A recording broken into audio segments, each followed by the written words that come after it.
अच्छा नहीं था, फिर भी ऐसे सीधा 10% नीचे खुल जाएँगे, ये एक्सीडेंट्स हैं। तो इसलिए हम बार-बार कहते हैं कि mid cap, small cap share direct खरीदने के बजाय इस तरह के मार्केट में फंड खरीदना क्यों अच्छा है? फ्लेक्सी कैप फंड इसलिए कहते हैं, हुँ। अगर समझो आपके फंड में 50 स्टॉक है, एक नीचे का 10% सर्किट मार भी दिया, तो कम से कम आप इतने बुरे तो नहीं पिटेंगे। बाकी सँभाल लेंगे। कम से एटलीस्ट हाँ। मतलब आप नहीं तो अगर समझो आप फ्राइडे को यही परसों मतलब फ्राइडे तो क्या मैं बार-बार फ्राइडे याद आ रहा है। परसों अगर यही पोज़ीशन लेके गए तो? तो आज तो हालत भई ये बैंड एकदम। हाँ। ये चक्कर है। तो हुँ। कहाँ एक्सीडेंट कब हो सकता है पता नहीं चलता। एनीवे चलिए हम बात करते हैं कुछ स्टॉक्स की जहाँ पर एक्शन कमज़ोरी की तरफ बढ़ता हुआ दिख रहा है। क्यों? इतना क्यों गिरा है? आशीष बताइए। सर देखो, खबर तो सबको पता ही है कि वायर्स एंड केबल्स में अल्ट्राटेक एंट्री करने जा रहा है।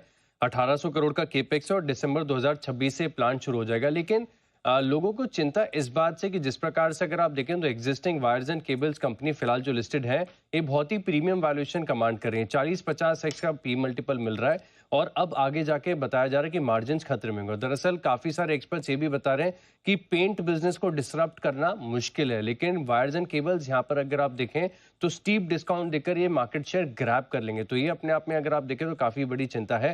हालांकि अल्ट्राटेक अगर आप देखें तो फिलहाल शुरुआत में केबल्स पर ज्यादा वायर्स पर ज्यादा फोकस करेगा, उसके बाद केबल्स पर धीरे धीरे, क्योंकि वहां पर टेंडरिंग बिजनेस होता है तो उसके हिसाब से वहां पर फोकस करके चलना पड़ेगा। लेकिन फिलहाल के लिए अगर आप देखें तो एनालिस्ट मान रहे हैं कि रेवेन्यू ग्रोथ यहाँ पर काफी जबरदस्त देखने को मिल सकती है और 11 से लेकर 13% के एबिटा मार्जिन देखने को मिलेंगे। लेकिन क्योंकि जो कंपटीशन है वो बढ़ता जाएगा, इसी के चलते अगर आप देखें तो बताया जा रहा है कि जो एग्जिस्टिंग कंपनीज है इनके मार्जिन को बड़ा खतरा और प्रीमियम वैल्यूएशन कमांड कर रहे हैं। और इसी के चलते हम देख रहे हैं कि सभी स्टॉक्स अक्रॉस द बोर्ड आप देखें, चाहे पॉलीकैब हो, हैवेल्स हो, आरआर कैबल्स हो या फिर फिनोलेक्स केबल, सभी में अगर आप देखें तो गिरावट नजर आ रही है। अच्छा धर्मेश जी भी जुड़ चुके हैं। पहले धर्मेश जी जुड़ गए तो इसी पर एक बार धर्मेश जी की राय ली जाए। धर्मेश जी खुद तो गिरा है अल्ट्राटेक 4%, सारे ये केबल वाले स्टॉक्स भी गिरा दिए हैं। क्या वाक़ई में इतना बड़ा डिसरप्शन होगा या मार्केट का रिएक्शन थोड़ा ज़रूरत से ज़्यादा है? सुप्रभात। देखिए अनिल जी, प्रॉब्लम यहाँ पे ये हो गई है कि अल्ट्राटेक का ये प्लांट तो 2 साल के बाद आएगा, शायद 27 से इनका माल बिकना चालू होगा मार्केट में। बट जो एडजस्टमेंट मार्केट में हो रहा है वैल्यूएशन का हो रहा है। अगर आप केईआई देखें, हेवल्स देखें, पॉलीकैब देखें, ये सब 50-60 के पी मल्टीपल पर चल रहा था और हेवल्स का तो 10-12% का ग्रोथ का कैगर रहा है, बट पॉलीकैब एंड केईआई का 25 से 30% का ग्रोथ कैगर रहा है।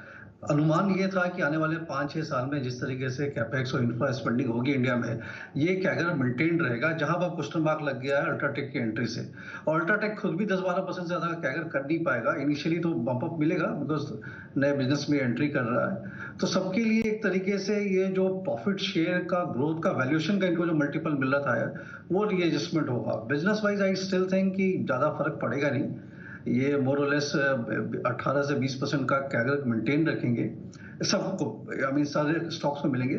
बट वैल्यूएशन जो अभी मार्केट में चल रहा है, वैल्यूएशन रीसेटिंग चल रही है, यहाँ पर होना ड्यू था, वो भी हो गया। इस करेक्शन के बाद मुझे लगता है आगे भी करेक्शन मेंटेन रहेगा। ये वन ऑफ नहीं है आज के लिए, एंड ये इवेंचुअली 35 से 30 के पी मल्टीपल पर आके सारे सेटल होंगे।